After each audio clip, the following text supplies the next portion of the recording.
ये देखो भाई, चेक करो, ये क्या गए भेक्सा भी है। अबे कहाँ चढ़ा दी? पूछ। अबे कहाँ चला दी गाड़ी? अबे क्या शराब वराब पी के चलाते हो? क्या करते हो तुम लोग? ये देख रहे हो भेक्सा भी क्या हो रही है? अबे बोलना सही है। और बारात थी। बारात थी, देखो यार, सोचो यार कहाँ ये हालत है, बारात है, और ये देखो धुंध पी के पता नहीं क्या और ये मैं बताऊं क्या, ये अलादीन वाला कट है। हाँ और इस पे जो है ये बहुत स्पीड में होगा जब भी चढ़ेगी, वरना यहाँ पर ये कट नजर आता है ना? सही है, ऐसा नहीं कि ये नजर नहीं है।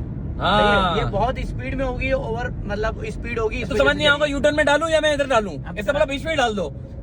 और कर दिया इन लोगों ने कराची को भाई। खुदा ना खासा कोई बाइक वाला हो, यू टर्न ले रहा हो, हाँ। है अक्सर बंदे जो है इस पे रॉन्ग वे भी आ रहे होते हैं, घुस जाओ ऐसी की जैसे, मतलब यार आपकी कोई तरीका ही नहीं है। और फिर बोलते हैं तो फिर लोग नाराज हो जाते हैं कि भाई ये तो सही है, और बाइक वाले गलत होते हैं। बाइक शुक्र है कोई था नहीं बीच में, वरना तो वो कोई भी जाता। गलत नहीं होता। जो ओवर स्पीड कर रहा है, जो गलत चला रहा है वो गलत है भाई।